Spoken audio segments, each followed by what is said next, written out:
ശരീരത്തിൽ അദ്ദേഹം ഇട്ട വസ്ത്രമല്ലാതെ ഒന്നും കൊണ്ടുപോയില്ല. അദ്ദേഹത്തിന്റെ വിഷയത്തിൽ ഇറങ്ങിയ ആയത്ത് ഞങ്ങൾ മുമ്പിൽ ഓതിയത് ബഖറയിലെ 207. സുഹൈബ് റൂമിയുടെ വിഷയത്തിൽ അവതരിച്ച ആയത്താണത്. വമിനൻ നാസി മൻ യസ്തരി നഫ്സഹു ഇബ്തിഗാഅ മർദാത്തില്ലാഹ് വല്ലാഹു റഊഫുൻ ബിൽ ഇബാദ്. വമിനൻ നാസി മൻ യസ്തരി നഫ്സഹു ഇബ്തിഗാഅ മർദാത്തില്ലാഹ്. അല്ലാഹുവിന്റെ തൃപ്തിക്ക് വേണ്ടി സ്വന്തം ശരീരത്തെ തന്നെ വിറ്റ ആൾക്കാരുണ്ട്. അള്ളാന്റെ തൃപ്തിക്ക് വേണ്ടിയിട്ട് സ്വന്തം ശരീരത്തെ അല്ലാഹു സുബ്ഹാനഹു വ തആല, അതുപോലെ തന്നെ അല്ലാഹു വാങ്ങിയ, അല്ലാഹുവിന് നൽകിയ കുറെ ആളുകളുണ്ട്. വല്ലാഹു റഊഫും ബിൽ ഇബാദ്. അല്ലാഹു അടിമകളോട് ഏറെ നൈർമല്യമുള്ള റഊഫായ ആളാകുന്നു എന്ന് വിശുദ്ധ ഖുർആൻ പറഞ്ഞു. ഇന്നൽ ഹംദലില്ലാഹ് നഹ്മദുഹു വ നസ്തഈനുഹു വ നുഅ്മിനു ബിഹി വ നതവക്കലു അലൈഹി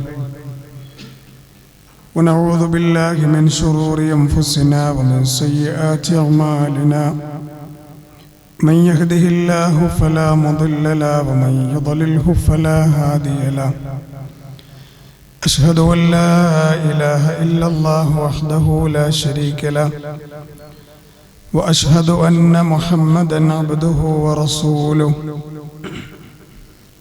أرسله بالهدى ودين الحق ليظهره على الدين كله ولو كره المشركون. اللهم صل على محمد وعلى آل محمد كما صليت على إبراهيم وعلى آل إبراهيم إنك حميد مجيد. اللهم بارك على محمد وعلى آل محمد كما باركت على إبراهيم وعلى آل إبراهيم إنك حميد مجيد. يا أيها الناس اتقوا ربكم الذي خلقكم من نفس واحدة وخلق منها زوجها وبث منهما رجالا كثيرا ونساء واتقوا الله الذي تساءلون به والأرحام إن الله كان عليكم رقيبا. يا أيها الذين آمنوا اتقوا الله حق تقاته ولا تموتن إلا وأنتم مسلمون. أما بعد فإن خير الكلام كلام الله وخير السنن سنن محمد صلى الله عليه وسلم وشر الأمور محدثاتها وكل محدثة بدعة وكل بدعة ضلالة. أعوذ بالله من الشيطان الرجيم. ومن الناس من يشتري نفسه ابتغاء مرضات الله والله رؤوف بالعباد. സ്നേഹധരണീയരായ സഹോദരങ്ങളെ, സഹോദരിമാരെ, സത്യവിശ്വാസികളെ, റഹ്മാനും റഹീമുമായ റബ്ബ് സുബ്ഹാനഹു വ തആലയുടെ നിയമങ്ങളും വിധിവിലക്കുകളും കഴിവിൻ്റെ പരമാവധി ജീവിതത്തിൻ്റെ എല്ലാ അവസ്ഥകളിലും കാത്തു സൂക്ഷിക്കണമേ എന്ന് സ്വന്തത്തോടെന്ന പോലെ ആമുഖമായി എന്നെയും നിങ്ങളെയും ഉണർത്തുകയാണ്, വസിയത്ത് ചെയ്യുകയാണ്. അല്ലാഹു സുബ്ഹാനഹു വ തആല അവൻ ഇഷ്ടപ്പെടുന്ന യഥാർത്ഥ അടിമകളിൽ നമ്മയെല്ലാം അവൻ ഉൾപ്പെടുത്തി അനുഗ്രഹിക്കുമാറാവട്ടെ. മനുഷ്യരായ നമ്മുടെ ഓരോരുത്തരുടെയും ജീവിതത്തിലെ പല ഘട്ടങ്ങളിൽപ്പെട്ട പ്രധാനമായ ഒരു കാലഘട്ടമാണ് ഏറെ ശ്രദ്ധേയമായ സമയമാണ് നമ്മുടെ യുവത്വം എന്ന് പറയുന്നത്. വിശുദ്ധ ഖുർആനിൽ മനുഷ്യന്റെ ജീവിതത്തിന്റെ 3 ഘട്ടങ്ങളെ കുറിച്ച് പറയുന്ന ഒരായത്തുണ്ട്. സൂറത്ത് റൂമിലെ 54-ാമത്തെ വചനം. അല്ലാഹുല്ലദീ ഖലഖക്കും മിൻ ലഗ്ഫിൻ ثم جعل من بعد ضعف قوة ثم جعل من بعد قوة ضعفا وشيبة يخلق ما يشاء وهو العليم القدير الله الذي خلقكم من ضعف അള്ളാഹു നിങ്ങളെ സൃഷ്ടിച്ചത് ദുർബലതയിൽ നിന്നാണ്. ഒന്നിനും കഴിയാത്തൊരവസ്ഥയിലൂടെയാണ് അള്ളാഹു നിങ്ങളെ സൃഷ്ടിച്ചത്. ثم جعل من بعد ضعف قوة ആ ദുർബലതയ്ക്ക് ശേഷം അള്ളാഹു നിങ്ങൾക്ക് ശക്തി നൽകി. ആ ഖുവ നമ്മുടെ യുവത്വത്തിന്റെ സമയമാണ്. ജീവിതത്തിന്റെ ഏറ്റവും ശ്രദ്ധേയമായ ഒരു പീരീഡാണ് ആ പ്രായം എന്ന് പറയുന്നത്. അതിനെ കുറിച്ചുകൊണ്ടാണ് അള്ളാഹു പറഞ്ഞത്, ദുർബലതയിൽ നിന്ന് ശക്തിയുള്ളൊരവസ്ഥ ഞാൻ നിങ്ങൾക്ക് നൽകി. മിൻ ബഅദി ഖുവ്വത്തിൻ ലഅഫൻ വശൈബ ആ യുവത്വത്തിന് ശേഷം നിങ്ങൾക്ക് വീണ്ടും ഒരു ദുർബലത, ഒരു വാർദ്ധക്യത്തിന്റെ ഷൈബ് എന്ന് പറഞ്ഞു. ഷൈബ് എന്ന് പറഞ്ഞാൽ ജരാനരകൾ ബാധിച്ച സമയം. ഒരു ദുർബലതയിൽ നിന്ന് ഒരു ശക്തിയായ ഒരവസ്ഥയിലേക്ക് കൊണ്ടുപോയി. ആ ശക്തിയായ അവസ്ഥയിൽ നിന്ന് വീണ്ടും അതീവമായ ദുർബലതയിലേക്ക് കൊണ്ടുപോകുന്ന 3 ഘട്ടങ്ങൾ. ഒന്ന് കുട്ടിക്കാലം, രണ്ടാമത്തത് യുവത്വം, മൂന്നാമത്തത് വാർദ്ധക്യം. ഈ കാര്യങ്ങളൊക്കെ പറഞ്ഞിട്ട് അള്ളാഹു പറയാണ്, അള്ളാഹിനെ പരിചയപ്പെടുത്താണ് അള്ളാഹു യഖ്ലുഖു മാ യശാ. അള്ളാഹു ഉദ്ദേശിക്കുന്നതെന്തോ അത് സൃഷ്ടിക്കുന്നവനാണ് അവൻ. വഹുവൽ അലീമുൽ ഖദീർ. അള്ളാഹ് എല്ലാം അറിയുന്ന അലീമാണ്, എല്ലാറ്റിനും സാധ്യമാകുന്ന ഖദീറാണ്. ഈ വചനത്തിൽ നിന്ന് നമ്മൾക്ക് മനസ്സിലായത് എന്താ? മനുഷ്യന്റെ ജീവിതത്തിന്റെ 3 ഘട്ടങ്ങളാണ്. സ്വന്തമായി ഒന്നും ചെയ്യാൻ സാധിക്കാത്ത ഒരു ദുർബലാവസ്ഥ, അതാണ് ശരിക്ക് കുട്ടിക്കാലം, വളരെയധികം പ്രസവിച്ച സമയത്തുള്ള ഒരവസ്ഥയും വാർദ്ധക്യത്തിലേക്ക് തിരിച്ചു പോകുന്ന ഒരവസ്ഥയും ഒന്നിനും കഴിയാത്ത 2 സമയങ്ങളാണ്. നബി സല്ലല്ലാഹു അലൈഹി വസല്ലം പറഞ്ഞത്, അഅ്മാറു ഉമ്മത്തി, എന്റെ ഉമ്മത്തിന്റെ പ്രായം എന്ന് പറയുന്നത് 60ഓ 70ഓ. ആ 60ഓ 70ഓ അതിനെ കവച്ചു വെക്കുന്നവർ വളരെ കുറച്ചേ ഉള്ളൂ. ഇനി അവിടേക്ക് തന്നെ എത്തുന്നവരോ അത് കുറച്ചാണ്. ഇനി അവിടേക്ക് എത്തിയാൽ തന്നെ സഹോദരങ്ങളെ, യുവത്വ സമയത്തുണ്ടായിരുന്ന ആ ഒരു തിളപ്പും പ്രസരിപ്പും അപ്പുണ്ടായിക്കൊള്ളുന്നില്ല. അതായത് വളരെ ചുരുങ്ങിയ കാലഘട്ടമാണ് ശരിക്കും ആരോഗ്യത്തോടു കൂടി ഒരു മനുഷ്യൻ ജീവിക്കുന്നത്. ഇനി ആ ജീവിച്ച കാലയളവിന്റെ പകുതി അവൻ എന്താ ചെയ്യണത്? ഒരു കവി പറഞ്ഞതുപോലെ, ഇദാ ആശൽ ഫതാ 60 ആമാ ഫനിസ്ഫുൽ ഉംരി തംഹഖഹുൽ ലയാലി. 60 കൊല്ലം ജീവിക്കുന്ന ഒരാളെ അതിന്റെ പകുതി ഉറങ്ങുകയാണെന്നാണ്. ശരിയല്ലേ? 60 കൊല്ലം ജീവിക്കുന്ന ഒരാൾ അതിന്റെ പകുതി ഉറങ്ങി തീർക്കുന്നുണ്ട്. വറുബഉൽ ഉംരി യഖ്ലി ലൈസ യദ്രി വയഖ്ലി ഫീ യമീനിൻ വ ശിമാലി. ആ ബാക്കിയുള്ള ഇനിയുള്ള 60 കൊല്ലത്തിന്റെ 30 കൊല്ലത്തിൽ 15 കൊല്ലം പിന്നെന്താ പരിപാടി? തെക്കും വടക്കും നോക്കി നടക്കുകയാണ്. 60 കൊല്ലത്തിൽ പകുതി 30 കൊല്ലം ഉറങ്ങി തീർത്തു. പിന്നെയുള്ള 30 കൊല്ലത്തിൽ 15 കൊല്ലം തെക്കു വടക്ക് നോക്കിയിട്ട് ഇങ്ങനെ നടക്കുകയാണ്.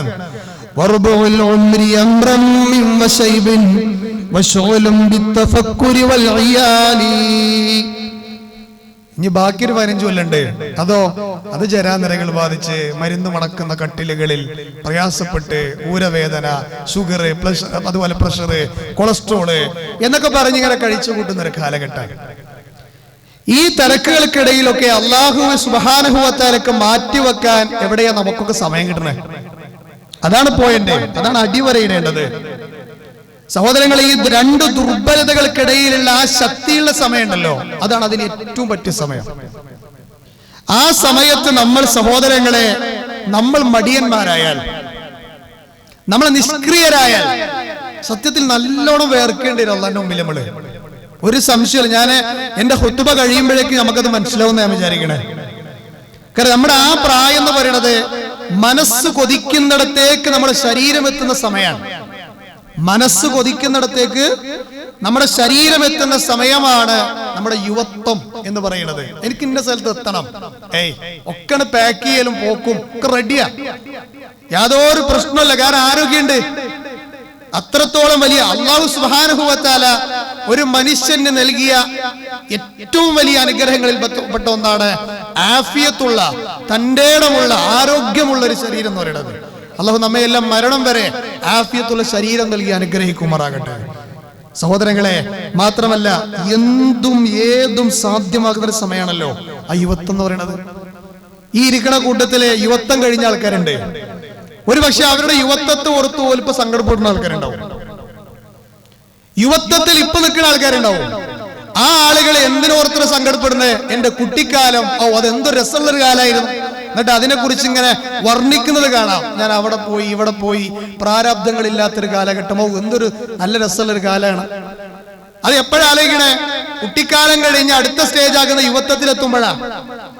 അതിങ്ങനെ ആലോചിച്ച് പിന്നെ എവിടെ എത്തും? വാർദ്ധക്യത്തിലേക്ക് എത്തും. പിന്നെ വാർദ്ധക്യമുള്ള ആൾക്കാർ എന്താ ചിന്തിക്കുക? ആ യുവത്തുള്ള പ്രായം എന്തൊരു സുന്ദരമായ പ്രായമായിരുന്നു. അത് ആലോചിക്കുമ്പോഴേക്ക് ജീവിതം കഴിഞ്ഞു. എന്റെ പ്രിയപ്പെട്ടവർ, അവിടെ ഇസ്ലാം കൃത്യമായി ഇടപെട്ടുകൊണ്ട് പറഞ്ഞത് എന്താണ്? കർമ്മശേഷി ഏറ്റവും ഉത്തുംഗതിയിലെത്തുന്ന ഈ യുവത്വത്തിന്റെ പ്രായം എന്ന് പറയുന്നത് എല്ലാ സംഘടനകൾക്കും പ്രത്യയശാസ്ത്രങ്ങൾക്കും അവരൊക്കെ അവരുടെ ആ ഒരു പ്രത്യയശാസ്ത്രങ്ങളും കൂട്ടായ്മകളും അവരുടെ ലക്ഷ്യങ്ങളും ഒക്കെ നേടിയെടുക്കാൻ അവർ കാര്യമായി ഉപയോഗിക്കൽ ഈ പ്രായമുള്ള ആൾക്കാരെയാണ്. നമ്മൾ പരിശോധിച്ചോ, ലോകത്ത് അത്ഭുതകരമായ വിപ്ലവങ്ങളൊക്കെ സൃഷ്ടിച്ചതിന്റെ പിന്നിൽ യുവാക്കളുടെ പങ്ക് നിസ്തുലമാണ്. യുവാക്കളുടെ പങ്ക് നിസ്തുലമാണ്. അതുകൊണ്ട് തന്നെയാണ് യുവാക്കളെ കെണിയിലൊതുക്കാൻ, അവരെ പെട്ടെന്ന് വലവീശി പിടിക്കാൻ, പ്രത്യേകിച്ച് ഈ കാലഘട്ടത്തിൽ ഒരുപാട് കൊള്ളക്കാർ നടക്കുന്നുണ്ട്.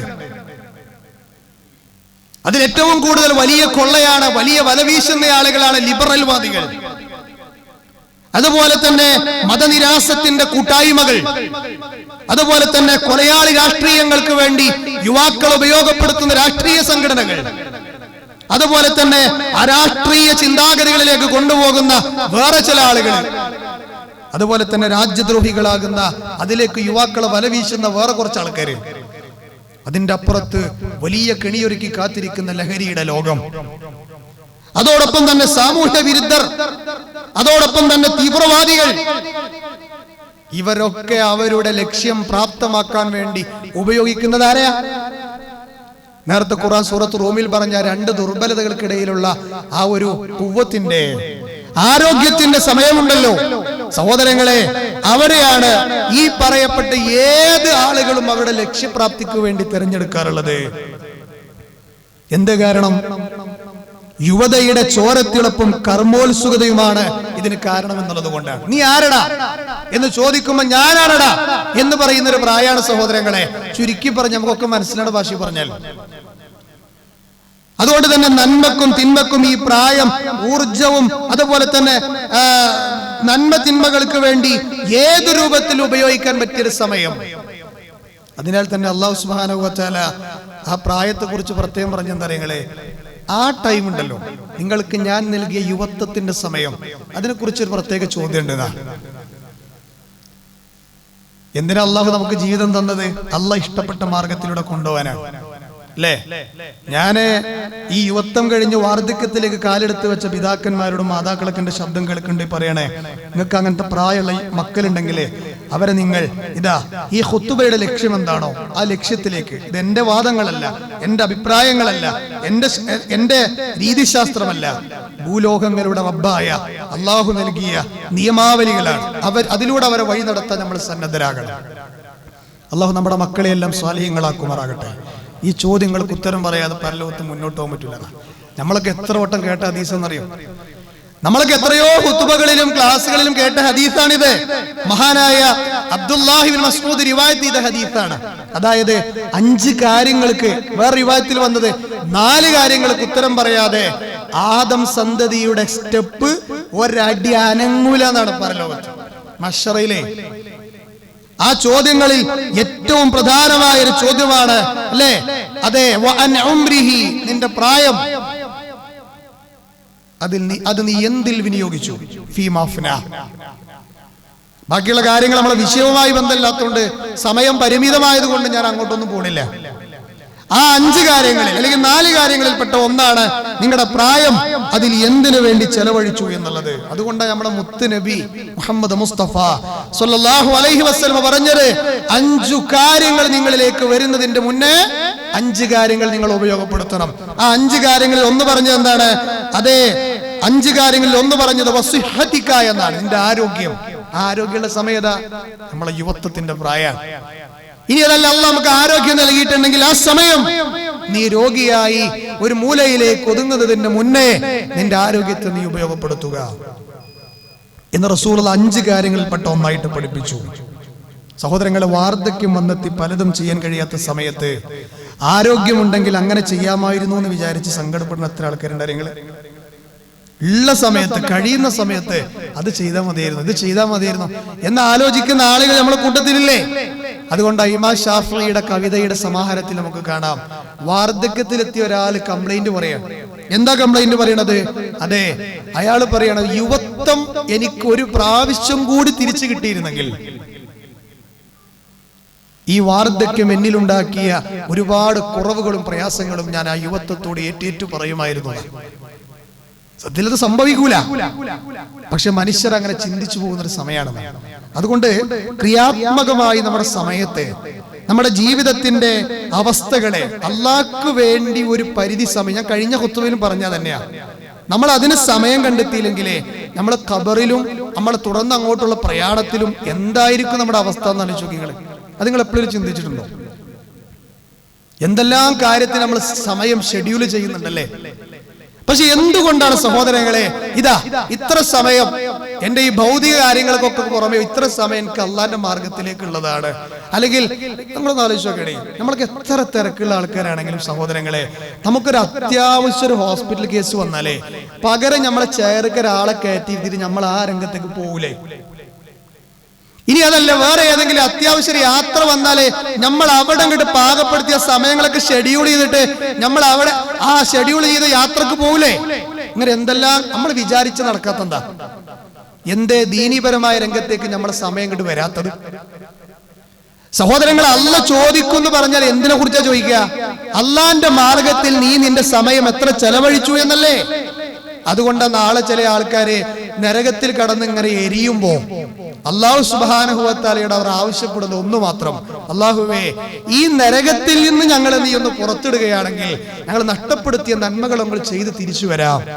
അല്ലാഹ് പറയണത് ആ ആയത്ത് തുടങ്ങണ എങ്ങനെയാ? നിങ്ങള് വഹും യസ്തരിഖൂന ഫീഹാ, അവർ നരകത്തിൽ ഇങ്ങനെ വാപിളർന്ന് അട്ടഹസിക്കുന്നവരായിരിക്കും. എന്നിട്ടാണ് അവർ പറയുന്നത്, റബ്ബന അഖ്രിജ്ന, അല്ലാഹുവേ ഞങ്ങളൊന്ന് പുറത്ത് കടത്തി തരുമോ? ഞങ്ങള് നഷ്ടപ്പെടുത്തി കുറെ നന്മകളൊന്ന് തിരിച്ചു പിടിക്കാനാണ്. അല്ലാഹ് സമയം കൊടുക്കുവോ? അല്ലാഹ് എന്താ പറയാ? ചിന്തിക്കാനും പണിയെടുക്കാനൊക്കെ എത്ര സമയം തന്നടോ നിനക്ക് എന്നാണ് അല്ലാഹ് ചോദിക്കുക. സഹോദരങ്ങളെ, ആ മറുപടി അവരെ വീണ്ടും തളർത്തുമെന്നാണ്. അതുകൊണ്ട് എത്രയോ കാലങ്ങളായി എത്രയോ ഖതീബന്മാരുടെ, എത്രയോ പ്രഭാഷകരുടെ, എത്രയോ പണ്ഡിതന്മാരുടെ നാവുകളിലൂടെ ഈ സമയത്ത് ക്രിയാത്മകമായി ഉപയോഗപ്പെടുത്തണേ എന്ന് പറഞ്ഞിട്ട് പല ആളുകൾക്കും ഇപ്പോഴും ഇതിൽ ശ്രദ്ധല്ല. അതുകൊണ്ടാണ് നമ്മുടെ നേതാവ് 1400 കൊല്ലങ്ങൾക്ക് മുമ്പ് ഓലമേഞ്ഞ മദീന പള്ളിയുടെ ഉള്ളിലിരുന്ന് പറഞ്ഞത്, പല ആളുകളും അശ്രദ്ധരായി പോകുന്ന 2 കാര്യങ്ങളുണ്ട്. അധികം ആളുകൾ എന്നാ പറഞ്ഞത്, നിഅ്മതാനി മഅ്ബൂനുൻ ഫീഹിമാ കസീറുൻ മിനന്നാസ്. കസീറുൻ മിനന്നാസ് എന്ന് പറഞ്ഞാൽ എന്താ? ജനങ്ങളിൽ അധിക ആളുകളും അശ്രദ്ധരായി പോകുന്ന 2 കാര്യങ്ങൾ. ഏതാ? വസ്സിഹ്ഹത്തു വൽ ഫറാഗ്. അതൊന്ന് ആരോഗ്യമുള്ള ആ സമയമാണ്, മറ്റൊന്ന് ഒഴിവ് സമയങ്ങളാണ്. ഈ 2 സമയങ്ങളിൽ അധികം ആളുകളും സഹോദരങ്ങളെ, അതുകൊണ്ടല്ലേ ചോദ്യം ചെയ്യപ്പെടുമെന്ന് പറഞ്ഞ നേരത്തെ 5 കാര്യങ്ങൾ 4 കാര്യങ്ങൾ പറഞ്ഞില്ലേ? അതിലൊന്ന് പറഞ്ഞത് എന്താ? വഅൻ ജിസ്മിഹി ഫീമ അബ്ലാ. നിന്റെ ശരീരം, ആരോഗ്യമുള്ള ശരീരം ഉണ്ടല്ലോ, അത് നീ എന്തിൽ ചെലവഴിച്ചു എന്ന് അല്ലാഹു ചോദിക്കും. അതുകൊണ്ട് സഹോദരങ്ങളെ, ഈ ചോദ്യങ്ങൾക്ക് ഉത്തരം പറയാൻ ഇത് ചോദ്യം ഉണ്ട് തന്നെയാണ്. ഇങ്ങനെ ചോദ്യം ഉണ്ട്.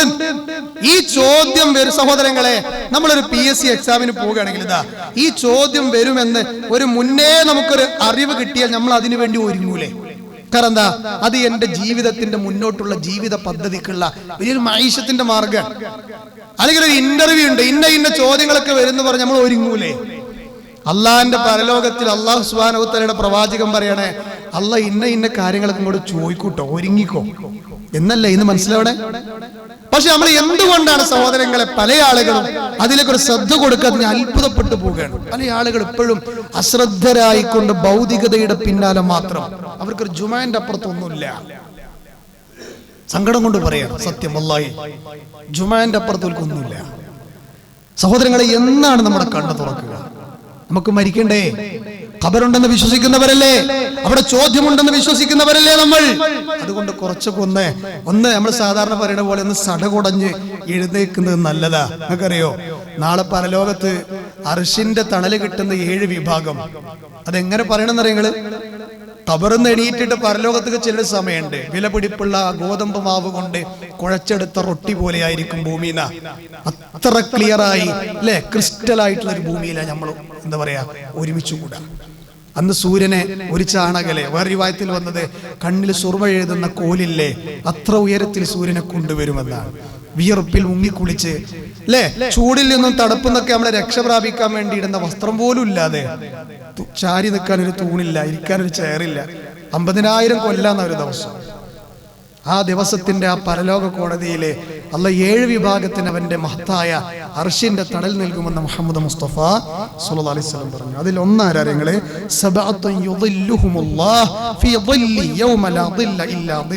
ഒരു തണലുമില്ലാത്ത ദിവസം അല്ല 7 വിഭാഗത്തിന് തണൽ കൊടുക്കും. അതിലൊന്ന് പറഞ്ഞ ഏതാ? അതെ, അള്ളാഹ്ക്ക് വേണ്ടി സമയം കണ്ടെത്തിയ യുവാക്കളാണ്. അതുകൊണ്ട് അതിനുവേണ്ടി പണിയെടുക്കുന്ന യുവാക്കളെ നിങ്ങൾ സന്തോഷിച്ചോളൂ. അതിനുവേണ്ടി പണിയെടുക്കാതെ മടി പിടിച്ചു നിൽക്കുന്ന യുവാക്കളെ നിങ്ങൾ തയ്യാറായിക്കോളൂ. അതല്ലേ നമുക്ക് പറയാൻ പറ്റുള്ളൂ.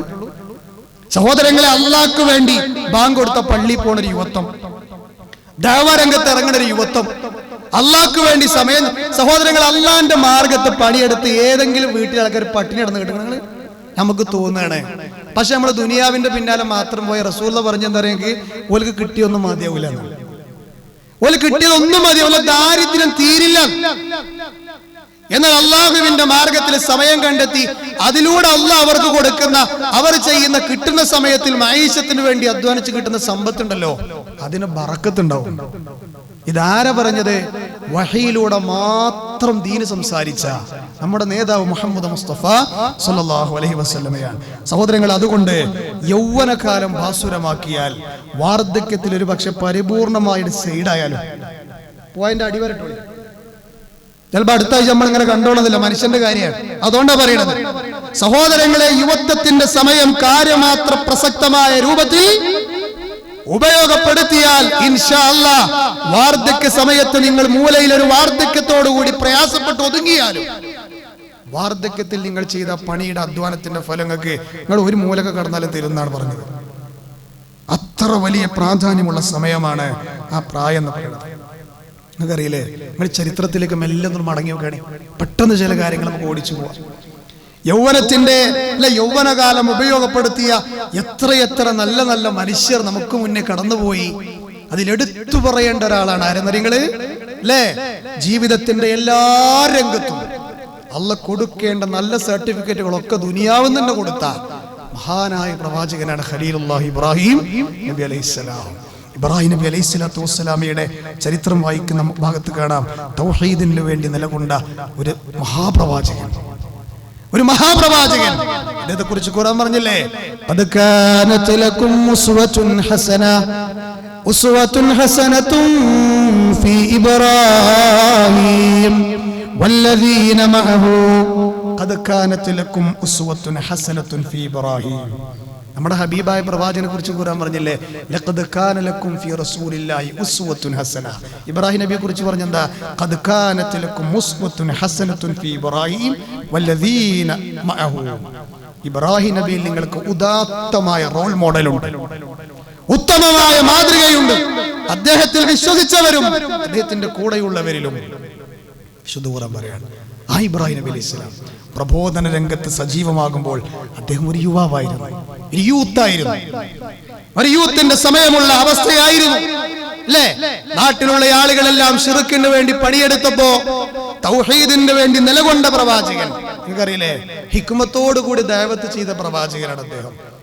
നമ്രൂദിന്റെ കൊട്ടാരത്തിൽ പ്രയർ റൂമില് എല്ലാ ബിംബങ്ങളുടെയും തല പോയി കിടക്കുമ്പോ, വലിയ ബിംബത്തിന്റെ തല പോകാതെ അവിടെ അങ്ങനെ കോടാലിയും തൂക്കി നിൽക്കുമ്പോ അല്ലേ കയറി വന്ന നമ്രൂദും കൂട്ടരും ചോദിച്ചത് എന്താണ്? ആരാണ് ഈ പണി ചെയ്തത്? ദേഷ്യപ്പെട്ടുകൊണ്ട് ചോദിച്ചു. ഇബ്രാഹിം നബി ഒരു മതസ്പർദ്ധ ഉണ്ടാക്കാൻ ഉദ്ദേശിച്ചിരുന്ന ആളായിരുന്നുവെങ്കിൽ അദ്ദേഹം ചെയ്യേണ്ടത് എന്തായിരുന്നു? ആ വലിയ ബിംബത്തിന്റെ തലയും വെട്ടിക്കളയേണ്ടിയിരുന്നു. പക്ഷെ അദ്ദേഹം ഉദ്ദേശിച്ചതല്ല, ഇതിന്റെ നിരർത്ഥകത പഠിപ്പിച്ചു കൊടുക്കലായിരുന്നു. ഇനി കുറച്ചങ്ങോട്ട് ഹാർഡായാലും വേണ്ടില്ല എന്ന് വിചാരിച്ചു. ആ വലിയ ബിംബത്തിന്റെ കഴുത്തിൽ അത് പൊളിക്കാതെ തകർക്കാതെ ഒരു സ്ക്രാച്ച് പോലും വരുത്താതെ ആ തകർക്കാൻ ഉപയോഗിച്ച ആ കോടാലി മെല്ലെ തൂക്കിട്ടു. ഇത് തിരിച്ചു ഉത്സവം കഴിഞ്ഞ് തിരിച്ചു വന്ന കൊട്ടാരത്തിൽ പ്രമുഖരൊക്കെ കണ്ടപ്പോ പറഞ്ഞത് എന്താ? ആരാണ് ചെയ്യുന്നത്? കൂട്ടത്തിലുള്ള ആളുകൾ പറഞ്ഞ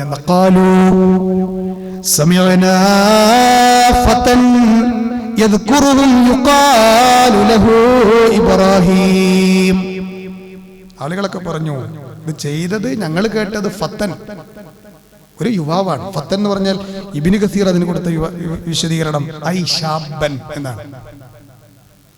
ഒരു യുവാവാണ് ഇത് ചെയ്തത്. അദ്ദേഹത്തിന്റെ പേര് യുഖാലു ലഹു ഇബ്രാഹിം. അദ്ദേഹത്തിന്റെ പേരെന്താണ്? ഇബ്രാഹിം എന്നാണ്. എന്നാര് പറഞ്ഞു? കേട്ടോ, അവിടെ അള്ളാഹു ഇബ്രാഹിം നബിന്റെ പ്രായം ഫത്തൻ എന്ന് പ്രത്യേകം എടുത്തു പറഞ്ഞൊന്നുണ്ടാ, നമ്മളെ മക്കളൊക്കെ ഈ രംഗത്തേക്ക് കൊണ്ടുവരാനാണ്. അല്ലേ സഹോദരങ്ങളെ, ഞാൻ എൻ്റെ പ്രിയപ്പെട്ട പിതാക്കളോടൊക്കെ പറയണേ, മക്കളെയൊക്കെ നന്മയുടെ വഴിയിൽ നടത്തിക്കോ. കാലം വളരെ മോശം. നിങ്ങൾ 5 നേരം നിസ്കരിക്കണോലാണെങ്കിലും ഓലെ പേരിൽ കരയണ ഒരവസ്ഥ വന്നാണ്ടല്ലോ, നിങ്ങൾക്ക് നെഞ്ചു വിരിച്ച് നടക്കാൻ കഴിയില്ല. എത്ര അനുഭവങ്ങളുണ്ട്. ഞാൻ നിങ്ങളെ പ്രയാസപ്പെടുത്താൻ പറഞ്ഞൊന്നല്ല, നമ്മള് കാലത്തിൽ നിന്ന് ചില പാഠങ്ങളൊക്കെ നമ്മൾ പഠിച്ചെടുക്കേണ്ടതുണ്ട്. നിങ്ങൾ ഇങ്ങോട്ട് പോന്നോളി, യൂസുഫ് നബിന്റെ ചരിത്രം വായിച്ചോ. യൂസുഫ് നബി അലൈഹി സ്വലാമയുടെ ചരിത്രം വായിക്കുമ്പോൾ നമുക്കറിയാം, തിന്മ ചെയ്യാനുള്ള എല്ലാ സൗകര്യം കിട്ടിയില്ലേ? കൊട്ടാരം, നല്ല റൂം, കൊട്ടാരത്തിൽ അതിസുന്ദരിയായ അസീസിന്റെ ഭാര്യ വന്നു. എല്ലാ സാഹചര്യങ്ങളും ഒത്തിണങ്ങിയപ്പോ അവിടേക്ക് ആ തിന്മ ചെയ്യാൻ വേണ്ടി എത്തിയ ആ പെണ്ണിനോട്, സുന്ദരിയായ ആർഭാട വിഭൂഷകയായ പെണ്ണിനോട് യൂസുഫ് നബി എന്ന് പറയുന്ന യുവാവ്, സുന്ദരനായ യുവാവ് പറഞ്ഞ വാക്കെന്താണെന്നറിയങ്ങളെ അല്ലേ? കാലം ഞാൻ അള്ളാഹുവിനെ പേടിക്കുന്നു. ഉണ്ടാകാറുണ്ടോ? തന്റെ മൊബൈൽ ഫോണിന്റെ മുന്നിൽ 5Gയും 4G ഒക്കെ വർക്ക് ചെയ്യുന്ന ഫോണിന്റെ മുന്നിൽ ഒറ്റക്കാകുമ്പോ യൂസുഫ് നബിയുടെ ഈമാൻ ഉണ്ടോ? ഉണ്ടാകാറുണ്ടോ? യൂസുഫ് നബി അലൈഹിസ്സലാം ഇങ്ങനെ വരെ പ്രാർത്ഥിച്ചു പോയി. എത്രേ ഖാല റബ്ബിസ്സിജിനു വഹബ്ബു ഇലയ്യ മിമ്മാ യദൂനനി ഇലൈഹി. ഏ റബ്ബേ, ഈ തിന്മകൾ ചെയ്യാൻ എന്നെ ക്ഷണിച്ചുകൊണ്ടിരിക്കുന്ന ഈ പെൺവർഗമുണ്ടല്ലോ, എന്നെ തിന്മയിലേക്ക് കൊണ്ടുപോകാൻ ശ്രമിക്കുന്ന ഈ സ്ത്രീകളുണ്ടല്ലോ, അതിനേക്കാൾ എനിക്ക് ഇഷ്ടം റബ്ബേ ജയിലാണ്. ഞാൻ ജയിലിൽ അങ്ങോട്ട് പോയിട്ട് അവിടെ നരകിച്ചാലും വേണ്ടില്ല, ഈ തിന്മയിലേക്ക് ഞാനില്ല എന്ന് പ്രഖ്യാപിച്ച പ്രവാചകനാണ് മഹാനായ യൂസുഫ്. വിശുദ്ധ ഖുർആനിലെ ഏറ്റവും നല്ല കഥ എന്നുള്ള എടുത്തു പറഞ്ഞ കഥയാണ് അഹ്സനുൽ ഖസസ്. 12ാം അധ്യായം നമ്മളൊക്കെ വായിച്ചിരിക്കേണ്ട ഒരു കഥയാണ്. ഖുർആനിൽ അല്ലാഹു പറഞ്ഞ കഥ, വഇല്ലാ തസ്രിഫ് അന്നി കൈദഹുന്ന അസ്ബു ഇലൈഹിന്ന വഅകും മിനൽ ജാഹിലീൻ. അല്ലാഹുവേ, നീ എന്നോട് അങ്ങനെ ഒരു കാര്യം ചെയ്തില്ല എങ്കിൽ ഈ പെണ്ണുങ്ങൾ എന്നെ എന്താ പറയാ അജ്ഞതയിലേക്ക്, തിന്മയിലേക്ക് കൊണ്ടുപോയി വലിച്ചെറിയുമെന്നാണ്. പേടിച്ചു. ഇപ്പൊ തിന്മയുടെ സാഹചര്യത്തിൽ നിന്ന് മാറി നിന്നു. ആര്? യൂസുഫ് നബി അലൈഹിസ്സലാം. ഒരു യുവാവായിരുന്നു. യുവാക്കളെ, ഉണരണം നമ്മൾ നന്മയുടെ വിഷയത്തിൽ. നിങ്ങൾ നോക്കിഞ്ഞ്, ഇന്ന് വെള്ളിയാഴ്ചയല്ലേ? ഇന്ന് നമ്മളോട് ഓതാൻ പറഞ്ഞ സൂറത്ത് ഏതാ? സൂറത്തുൽ കഹ്ഫാണ്. 18ാമത്തെ സൂറത്താണ്. ആ അധ്യായത്തിൽ അല്ലാഹു പറഞ്ഞില്ലേ, നഹ്നു നഖുസ്സു അലൈക നബഅഹും ബിൽ ഹഖ് ഇന്നഹും ഫിത്യത്തുൻ ആമനൂ ബിറബ്ബിഹിം വസിദ്നാഹും ഹുദാ. നബിയെ, ഞാൻ നിങ്ങൾക്ക് ഒരു കഥ വിവരിച്ചു തരട്ടെ. ഒരു പറ്റം യുവാക്കളുടെ കഥ. നാട്ടിലെ അല്ലാഹു ഒരിക്കലും പൊറുക്കാത്ത തിന്മക്ക് വേണ്ടി അവിടുത്തെ രാജാവ് നിർബന്ധിച്ചപ്പോൾ ഞങ്ങൾ അതിലേക്കില്ല, ഇനി ഞങ്ങൾ ഈ നാട് വിട്ടു പോയാലും വേണ്ടില്ല എന്ന് പറഞ്ഞിട്ട് മല കയറി ഗുഹന്റെ ഉള്ളിൽ പോയി ഒളിച്ച ആദർശധീരരായ ആളുകളെ കുറിച്ച് അല്ലാഹു പറഞ്ഞെന്താ? ഇന്നഹും ഫിത്യ, അവർ യുവാക്കളായിരുന്നു. അപ്പൊ തിന്മയിൽ അഭിരമിക്കുന്ന, തിന്മയിലേക്ക് കടന്നു പോകുന്ന യുവസമൂഹത്തോട് നമുക്ക് പറയാനുള്ളത്, നിങ്ങൾ വിശുദ്ധ ഖുർആനിന്റെ ഒരു പിടി ചരിത്രങ്ങളിലേക്ക്, ആ ഒരു വല്ലാത്ത സുന്ദരമായ അവസ്ഥകളിലേക്ക് നിങ്ങൾ മടങ്ങണം. നമ്മുടെ മുത്ത് നബി നമ്മുടെ മുത്തു നബി സല്ലല്ലാഹു അലൈഹി വസല്ലം നിങ്ങൾക്കറിയോ നുബുവത്ത് ലഭിച്ചത് എപ്പോഴാ? യുവത്വത്തിന്റെ പൂർണ്ണതയിലേക്ക് അല്ലേ? ഒരു 45 വയസ്സൊരു കുട്ടി കൂടി നിങ്ങൾ യുവത്വത്തിന്റെ പ്രായം അതിന്റെ പൂർണ്ണതയിലേക്ക് അടുക്കുമ്പോഴല്ലേ നമ്മുടെ ഹബീബായ പ്രവാചകൻ നബിയാകുന്നത്? അത് നമുക്കൊരു മാതൃകയല്ലേ? സഹാബികൾ ദീനിന് വേണ്ടി സമ്പത്തിനെ ചെലവഴിച്ചവർ, ദീനിന് വേണ്ടി ശരീരം കൊണ്ട് അധ്വാനിച്ച ഹബീബായ പ്രവാചകന്റെ നിറകുടങ്ങളായ ഈമാനിന്റെ സഹാബികൾ, ഈമാനിന്റെ നിറകുടങ്ങളായ സഹാബികളുടെ ചരിത്രം വായിച്ചു നോക്കുമ്പോൾ നിങ്ങൾക്കറിയോ പ്രവാചകൻ ഹബീബായ പ്രവാചകനായി വരുമ്പോൾ നബിയിൽ ആദ്യം വിശ്വസിച്ച സഹാബികളിൽ ഒരാളാരാ? അബൂബക്കർ റളിയല്ലാഹു അൻഹു. അദ്ദേഹത്തിന്റെ പ്രായം എത്രയാ? പല റിവായത്തുണ്ട്. 35 എന്ന് പറയുന്നുണ്ട്, 37 എന്നും പറയുന്നുണ്ട്. ആ പ്രായമൊക്കെ എന്താ അല്ലേ? നാടും സാഹചര്യവും ഒക്കെ എതിരായിട്ടും നന്മക്ക് വേണ്ടി ആദ്യം വിശ്വസിച്ച പ്രവാചകൻ അല്ല മനുഷ്യനായിരുന്നു അബൂബക്കർ റളിയല്ലാഹു അൻഹു. അതുപോലെ ഉമർ ഇസ്ലാമിക്ക് വരുന്ന എത്രാമത്തെ വയസ്സിലാണ്? 27ാമത്തെ വയസ്സിലാണ്. 27ാമത്തെ വയസ്സിലാണ്, യുവാവല്ലേ സഹോദരങ്ങളെ. അവരൊക്കെ ഈ ദീനിന് വേണ്ടി ചെയ്ത സേവനങ്ങൾ എത്രയാ പറയാൻ പറ്റുമോ? നമുക്ക് ചിന്തിക്കാൻ പറ്റുമോ? ഉസ്മാൻ റളിയല്ലാഹു അൻഹു ഇസ്ലാമിക ഖലീഫമാരിൽ അറിയപ്പെട്ട മൂന്നാമനല്ലേ? ആ ഉസ്മാൻ റളിയല്ലാഹു അൻഹു ഇസ്ലാമിലേക്ക് വരുന്ന 22ാമത്തെ വയസ്സിലാണ്. 22ാമത്തെ വയസ്സിൽ നമുക്കും ഉണ്ടാവില്ല ചിലപ്പോൾ ഇങ്ങനത്തെ മക്കൾ അല്ലേ? ഓലൊക്കെ നില എവിടെയാ? പിതാക്കളായി നമ്മൾ ആലോചിക്കണം, മാതാക്കളായി നമ്മൾ ആലോചിക്കണം. അലി റളിയല്ലാഹു അൻഹു പിന്നെ ചെറിയ പ്രായത്തിലാണ് വന്നത്, കുട്ടിയായ 10ാമത്തെ വയസ്സ്. ഇങ്ങോട്ട് എടുത്തു നോക്കിയാലേ മറ്റ് സഹാബിമാരുടെയൊക്കെ അവസ്ഥ ഇത് തന്നെയായിരുന്നു എന്നാണ്. ഈ പറയപ്പെട്ട സഹാബികളൊക്കെ എന്തെല്ലാം നന്മകളാ ലോകത്തിന് സംഭാവന ചെയ്തു. സഹാബികളൊക്കെ ചരിത്രം കേൾക്കുമ്പോൾ കണ്ണ് നനയാത്തവരും രോമങ്ങനെ എണീറ്റ് നിൽക്കാത്തവരാരുള്ളത്? ഓലൊക്കെ ആരായിരുന്നു? എന്റെ പ്രിയപ്പെട്ടവരെ, ആ നല്ല പ്രായത്തെ അള്ളാഹ്ക്ക് വേണ്ടി ചെലവഴിച്ചവരായിരുന്നു അവർ. ഇങ്ങനെ വേണമെങ്കിൽ പറയാൻ പറ്റും. അവരൊക്കെ കൈവെക്കാത്ത മേഖലയുണ്ടോ? അവരൊക്കെ കൈവെക്കാത്ത മേഖലകളുണ്ടോ? ഇസ്ലാമിക പ്രബോധനം, അള്ളാഹുവിന്റെ മാർഗത്തിലേക്കുള്ള ത്യാഗമായ സമരങ്ങൾ, വിധവകളെയും അതുപോലെ തന്നെ അഗതികളെയും അനാഥരുടെയും പട്ടിണി കിടക്കുന്നവരുടെയും ഭക്ഷണകാര്യം പലരും അറിയാതെയാണ് പലരും സഹായിച്ചിരുന്നത്. ഇതൊക്കെ ഇസ്ലാമിന്റെ ദഅവത്ത് തന്നെയാ. ഇസ്ലാമിക ദഅവത്തിനുള്ള പ്രസംഗം മാത്രമൊന്നുമല്ല, ലഘുലേഖ കൊടുക്കൽ മാത്രമല്ല. സഹോദരങ്ങളെ, അഗതികളും അനാഥകളും പട്ടിണി കിടക്കുന്നവരെയും ഒക്കെ സഹായിച്ച് ജീവിതത്തിന്റെ എല്ലാ രംഗത്തും ഒരു കയ്യൊപ്പ് വെച്ച ആളുകളായിരുന്നു അല്ലേ ഈമാനിന്റെ നിറകുടങ്ങളായ സഹാബികളെന്ന് നമുക്ക് കാണുവാൻ കഴിയും. മാത്രമല്ല, നോക്കൂ നിങ്ങള്, സുഹൈബ് റൂമി, ഇദ്ദേഹത്തിന്റെ ചരിത്രം അവിടെ പറയാതെ പോയാൽ നമ്മുടെ വിഷയം പൂർത്തിയാവില്ല. ഉമർ റളിയല്ലാഹു അൻഹുവിന്റെ അടുത്ത സുഹൃത്തായിരുന്നു. ഉമർ തന്നെ മരിക്കുമ്പോൾ അടുത്ത് വന്ന് സമാധാനിപ്പിച്ച ഒരാളായിരുന്നു അദ്ദേഹം മരിക്കണ കുത്തിട്ടിട്ട് നമുക്കറിയാം. സുഹൈബ് റൂമി ആരാ നിങ്ങളെ? റോമക്കാരനാണ്. അദ്ദേഹം മക്കയിലേക്ക് വന്ന് ജീവിച്ച ആളാ. അദ്ദേഹത്തിന്റെ ചരിത്രത്തിൽ കാണാം, മക്കയിൽ വന്നിട്ടേ നല്ല ബിസിനസ് പാടമുള്ള ആളായതുകൊണ്ട് തന്നെ വലിയ സമ്പത്തുണ്ടാക്കി, നല്ല പൈസക്കാരനായി.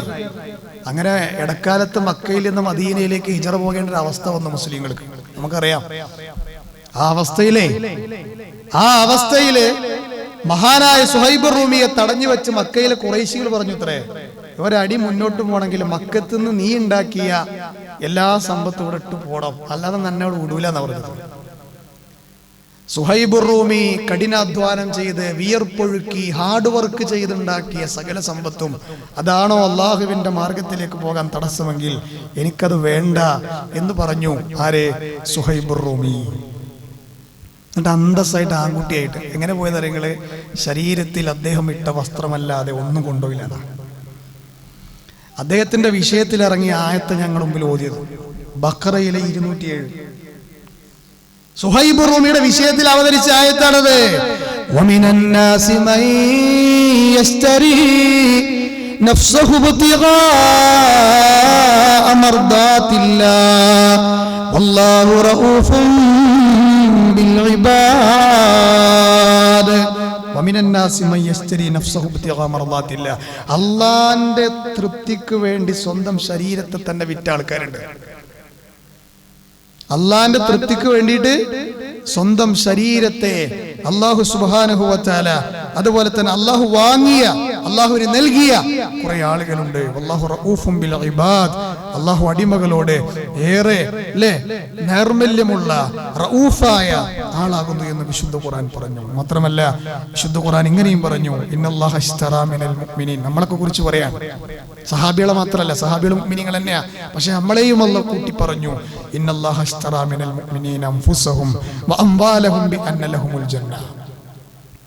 സ്വർഗം പകരം കൊടുക്കാമെന്നുള്ള കണ്ടീഷനിൽ, സ്വർഗം പകരം കൊടുക്കാമെന്നുള്ള കണ്ടീഷനിൽ അൻഫുസഹും വഅംവാലഹും എന്ന് പറഞ്ഞു. സ്വന്തം ശരീരവും സമ്പത്തും വിലക്ക് വാങ്ങിയ ആളുകൾ വിശ്വാസികളുടെ കൂട്ടത്തിലുണ്ട്. വിശുദ്ധ ഖുർആനിൽ ആയത്ത് ഇറങ്ങിയില്ലേ? ഏതാണ് ആയത്ത്? അതെ, നിങ്ങൾക്ക് ഏറ്റവും ഇഷ്ടപ്പെട്ടത് അല്ലാഹുവിന്റെ മാർഗത്തിൽ ചെലവഴിക്കാതെ നിങ്ങളാരും പുണ്യം ചെയ്യുന്നവരാവുകയില്ല. ലൈസൽ ബിർറ എന്ന് വിശുദ്ധ ഖുർആൻ പറഞ്ഞു. നിങ്ങളാരും പുണ്യം ചെയ്യുന്നവരാവുകയില്ല, നന്മ ചെയ്യുന്നവരാവുകയില്ല. ലൻ തനാലുൽ ബിർറ ഹത്താ തുൻഫിഖു മിമ്മാ തുഹിബ്ബൂൻ. ഈ ആല ഇമ്രാനിലെ ആയത്തിറങ്ങിയപ്പോ മക്കയിലെ യുവാവായിരുന്ന സമ്പന്നനായിരുന്ന അബൂ ത്വൽഹ എന്താ ചെയ്തത്? ഇഷ്ടപ്പെട്ടത് അള്ളാന്റെ മാർഗത്തിലേക്ക് കൊടുക്കാതെ നിങ്ങൾ പുണ്യം ചെയ്യുന്നവരാവൂല. അതിന്റെ തഫ്സീർ എന്താ? ലൻ തദ്ഖുലുൽ ജന്ന, നിങ്ങൾ സ്വർഗ്ഗത്തിൽ കടക്കൂല. ലൻ തനാലുൽ ബിർറ എന്ന് പറഞ്ഞാൽ എന്താ? ലൻ തദ്ഖുലുൽ ജന്ന. ഈ ആയത്തിറങ്ങിയപ്പോ അനസ് ബിൻ മാലിക് പറയണേ, അബൂ ത്വൽഹ വന്നിട്ടേ അദ്ദേഹത്തിന്റെ ഏറ്റവും ഇഷ്ടപ്പെട്ട തോട്ടായിരുന്നു. ഇന്ന് കുബാ പള്ളി നിൽക്കുന്നതിന്റെ ഒരു ഏരിയയിലായിരുന്നു അദ്ദേഹത്തിന്റെ എന്താ പറയാ ബൈറുഹ തോട്ടം ഉണ്ടായിരുന്നു. അത് ഇസ്ലാമിന് വേണ്ടിയാണ് കൊടുത്തു.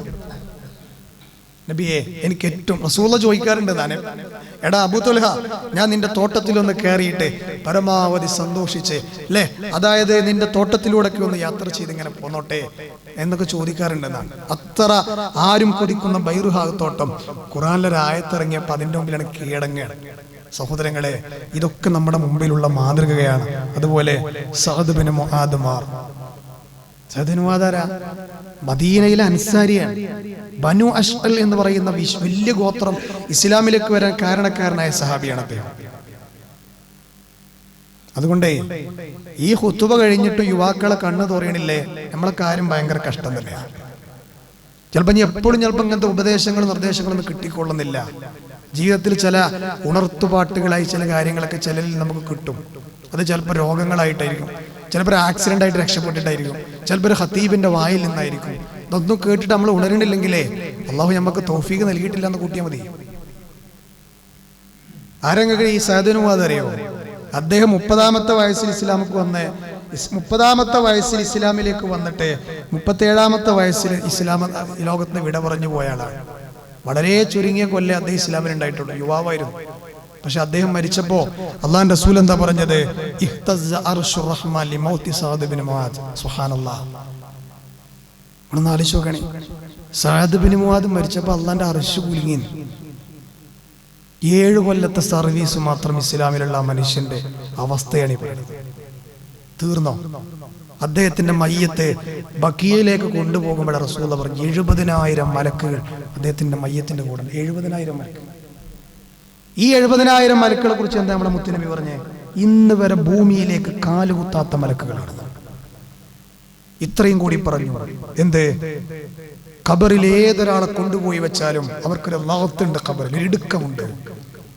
ആരെങ്കിലും അതിൽ നിന്ന് രക്ഷപ്പെടുമായിരുന്നെങ്കിൽ ലനജാ സഅദ് ബിൻ മുആദ്. ലനജാ സഅദ് ബിൻ മുആദ്. യുവാവായിരുന്നു.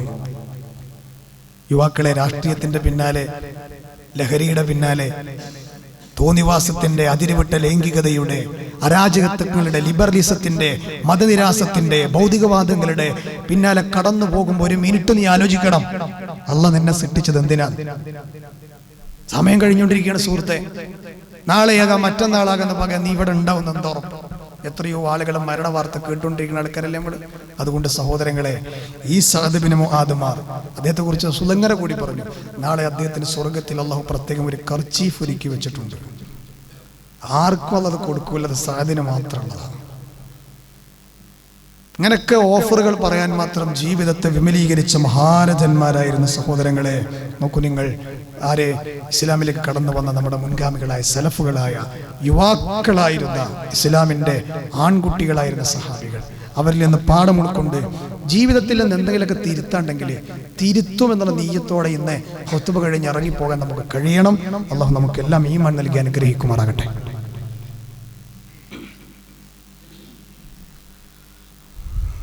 അൽഹംദുലില്ലാഹ് ഹംദൻ കസീറൻ ത്വയ്യിബൻ മുബാറകൻ ഫീഹി. അല്ലാഹുമ്മ സ്വല്ലി അലാ മുഹമ്മദിൻ വഅലാ ആലി മുഹമ്മദ്. അള്ളാഹുവിനെ സൂക്ഷിക്കണമെന്ന് ഒരിക്കൽ കൂടി എൻ്റെ നിങ്ങളെ ഉണർത്തുകയാണ്. നബി സല്ലല്ലാഹു അലൈഹി വസല്ലമയുടെ മദീന പള്ളിയുടെ ഓരം പെട്ട് ജീവിച്ചിരുന്ന കുറച്ച് ഖുറാഇങ്ങളുണ്ട്. 20 പേരുണ്ടായിരുന്നു. ആ 20 പേരെ കുറിച്ച് റസൂലുള്ളാഹി സ്വല്ലല്ലാഹു അലൈഹി വസല്ലം പറഞ്ഞ എന്താണെന്നറിയോ?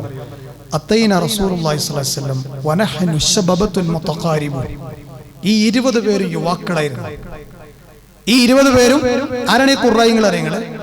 ദീന് പഠിക്കാൻ വേണ്ടി മാത്രം വിശുദ്ധ ഖുർആൻ ഹിഫ്ളായ ഹാഫിളീങ്ങളായ അത്യുജ്വലമായി വിശുദ്ധ ഖുർആനെ പഠിച്ചെടുത്ത 20 ഖുറാഇങ്ങൾ.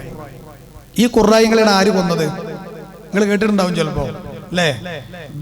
ബിഉർ റൂമ സംഭവം. കുറച്ച് ആളുകളെ ഖുർആൻ പഠിക്കാൻ ഞങ്ങൾക്ക് വിട്ടുതരണം എന്ന് പറഞ്ഞിട്ട് ശത്രുക്കളെ റസൂലുള്ളാഹിന്റെ അരികിലേക്ക് വന്നപ്പോൾ ഈ 20 ആളെ വിട്ടുകൊടുത്തു. 20 പേര് അതിലുണ്ടായിരുന്നു. അവരെയാണ് ബിഉർ റൂമ എന്ന് പറയുന്ന കിണറിന്റെ സമീപത്ത് വെച്ച് ചതിച്ചു കൊന്നത്. ഇവർക്ക് വേണ്ടി റസൂലുള്ളാഹി 5 നേരവും ഖുനൂത്ത് ഓതിയിരുന്നു. പിന്നെ അല്ലാഹുവിന്റെ റസൂൽ അല്ലാഹ് പറഞ്ഞു, നബിയെ അവർക്കുള്ളത് ഞാൻ കൊടുത്തോളാം എന്ന് പറഞ്ഞത് ഉപേക്ഷിക്കുകയാണ് ഉണ്ടായത്. ആ ഖുനൂത്ത്. ഈ ഖുറാഇങ്ങളുടെ ചരിത്രം വായിക്കുന്നിടത്ത് സഹോദരങ്ങൾ നമുക്ക് കാണാം. ഇസ്ലാമിലേക്ക് ആദ്യത്തെ ഷഹീദായ വനിതയാര സുമയ്യ ബീവി, യുവതിയായിരുന്നു. അങ്ങനെ എണ്ണിയ തീരോ. മാത്രമല്ല സഹോദരങ്ങളെ, റസൂലിന്റെ പത്നി ആയിഷ ബീവി ഇസ്ലാമിന് വേണ്ടി എത്ര ഹദീസുകൾ, വിജ്ഞാന സമ്പന്നയാണവർ. യുവതിയായിരുന്നു. ദീനിനു വേണ്ടി ആഡംബര ജീവിതം വെടിഞ്ഞ ഷഹീദായ മിസ്അബ് ബിൻ ഉമൈർ. ഞാൻ നേരത്തെ പറഞ്ഞ സഅദ് ബിൻ മുആദ് അല്ലേ? സഅദ് ബിൻ മുആദ് ഇസ്ലാമിലേക്ക് വരാൻ കാരണക്കാരൻ ഈ മിസ്അബാണ്. മിസ്അബിന്റെ ചരിത്രം വായിച്ചാലേ കണ്ണ് നിറയാത്തൊരു മുഅ്മിൻ ഉണ്ടാവില്ല. 2 കൈയും വെട്ടിയിട്ടിട്ട് ഉഹദിന്റെ രണഭൂമിയിൽ പതാകവാഹനായ മിസ്അബ് ആ മുറിഞ്ഞ കൈകൾ കൊണ്ട് പതാക നെഞ്ചിലേക്ക് പിടിച്ചിട്ട് പറഞ്ഞ വാക്കുണ്ട്. എന്തേ? അല്ലാഹുവിന്റെ റസൂൽ അല്ലേ, അദ്ദേഹത്തിന്റെ മുന്നും പ്രവാചകന്മാർ കഴിഞ്ഞു പോയിട്ടുണ്ട്, മുഹമ്മദ് നബി നിങ്ങളുടെ കൂട്ടത്തിൽ ഒരു പ്രവാചകനാണ് എന്നൊക്കെയുള്ള വാക്കുകൾ പറഞ്ഞപ്പോ അതൊരു വചനമായി ഉഹദിൽ അത് അവതരിക്കുകയാണ്.